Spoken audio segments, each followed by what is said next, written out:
Welcome to মৌলিক study. মৌলিক স্টাডিতে তোমাদের সবাইকে স্বাগত। আজকে 23শে ডিসেম্বর 2023 কারেন্ট অ্যাফেয়ার্সের ইম্পর্টেন্ট প্রশ্ন নিয়ে চলে এলাম। চলো শুরু করা যাক। 1 নম্বর প্রশ্ন, জাতীয় গণিত দিবস বা ন্যাশনাল ম্যাথামেটিক্স ডে 2023 কবে পালিত হলো?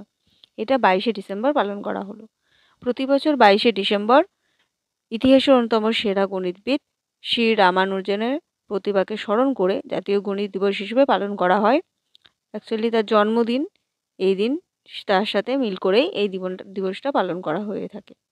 2012 সালে ডক্টর মনমোহন সিং সরকার আনুষ্ঠানিকভাবে এই দিনটি পালনের জন্য বলেছিলেন। তারপর থেকে প্রতি বছর 22শে ডিসেম্বর এই দিবসটা পালিত হয়ে আসছে।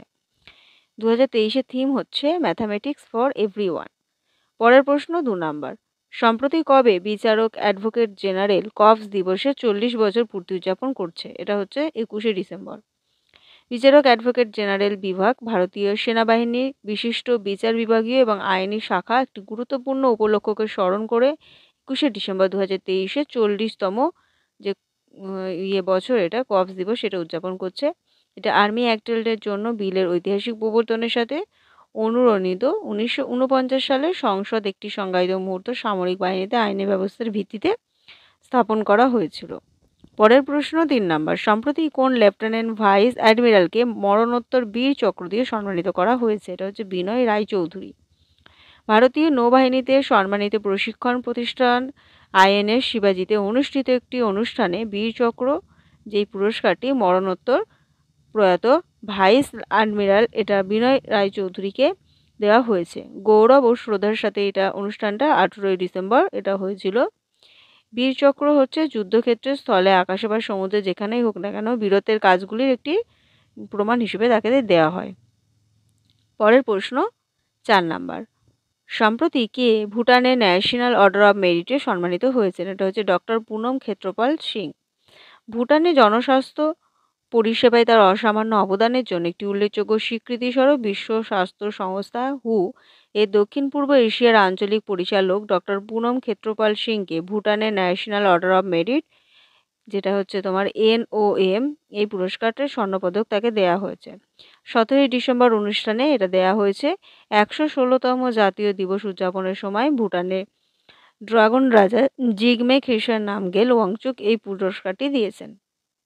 ভুটান হচ্ছে রাজধানী থিম্পু, মুদ্রা হচ্ছে ভুটানি গুলট্রম, রাজা হচ্ছে জিগমে খেসার নামগেল ওয়াংচুক এবং অফিসিয়ালি ভাষা জংখা।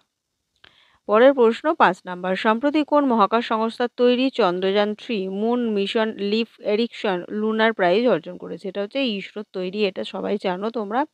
ইন্ডিয়ান স্পেস রিসার্চ অর্গানাইজেশন আবারও মর্যাদাপূর্ণ লিফ এরিকশন লুনার প্রাইজ জিতেছে এবং এই মিউজিয়াম দ্বারা প্রদত্ত এই প্রশংসা ইসরোর অটল প্রতিশ্রুতি এবং চন্দ্র অন্বেষণের উল্লেখযোগ্য প্রমাণ হিসেবে তাকে দেওয়া হয়েছে।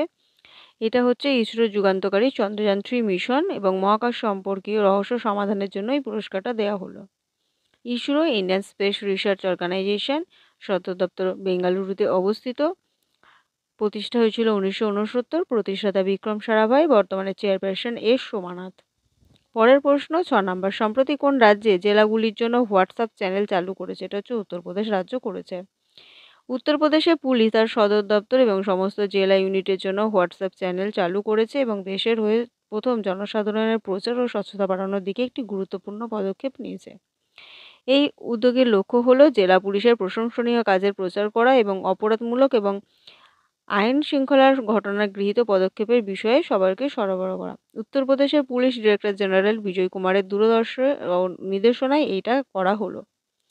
উত্তরপ্রদেশ রাজধানী লখনৌ, মুখ্যমন্ত্রী যোগী আদিত্যনাথ, রাজ্যপাল আনন্দীবেন প্যাটেল। ন্যাশনাল পার্ক হচ্ছে দুধওয়া ন্যাশনাল পার্ক। পরের প্রশ্ন 7 নম্বর, সম্প্রতি পরিষেবা অফারগুলিকে প্রসারিত করতে আদিত্য বিড়লা সান লাইফ ইন্স্যুরেন্স কোন ব্যাংকের সাথে চুক্তিবদ্ধ হয়েছে? এটা হচ্ছে IDFC ফার্স্ট ব্যাংক।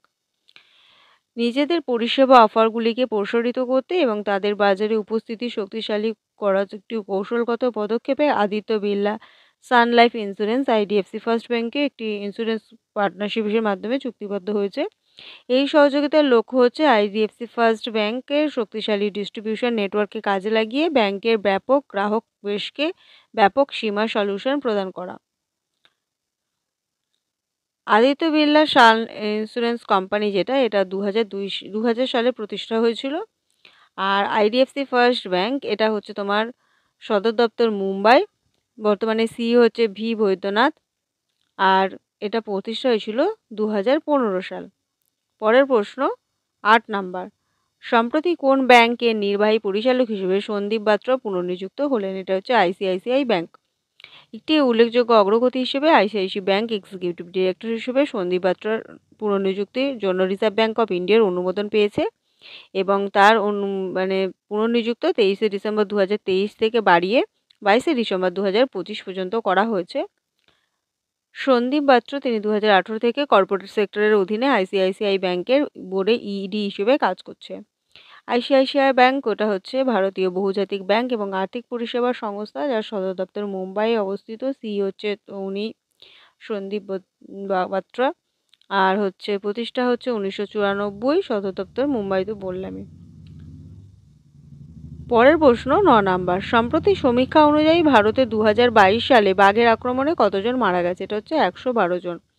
মানুষের ওপর বাঘের আক্রমণ ভারতে একটি উদ্বেগজনক বিষয় হয়ে দাঁড়িয়েছে এবং সেখানে দেখা গেছে 2022 সালে টোটাল 112 জন এই বাঘের আঘাতে আক্রমণে মারা গেছে।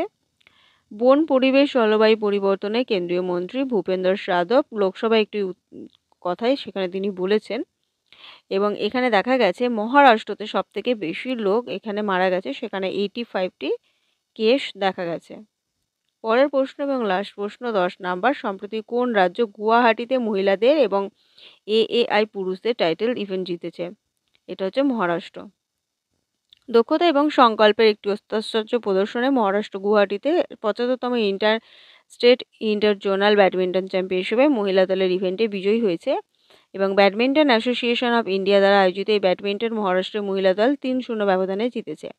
এয়ারপোর্ট অথরিটি অফ ইন্ডিয়া পুরুষদের দলের ইভেন্টে ব্যক্তিগত প্রদর্শন করে কর্ণাটককে 3-0 ব্যবধানে পরাজিত করে এই শিরোপা জিতেছে। তো মহারাষ্ট্র হচ্ছে রাজধানী মুম্বাই, মুখ্যমন্ত্রী একনাথ শিন্ডে, রাজ্যপাল রমেশ বাইশ, ন্যাশনাল পার্ক হচ্ছে Chandoli national park, Navegaon national park, Sanjay Gandhi national park, Tadoba national park, Gugamal national park. এই ছিল আজকে সমস্ত ডিটেলস। ভিডিওটা ভালো লাগলে লাইক করো, বন্ধুদের সাথে শেয়ার করো এবং চ্যানেলে নতুন হলে অবশ্যই চ্যানেলটি সাবস্ক্রাইব করো। আজকে এতটুকু।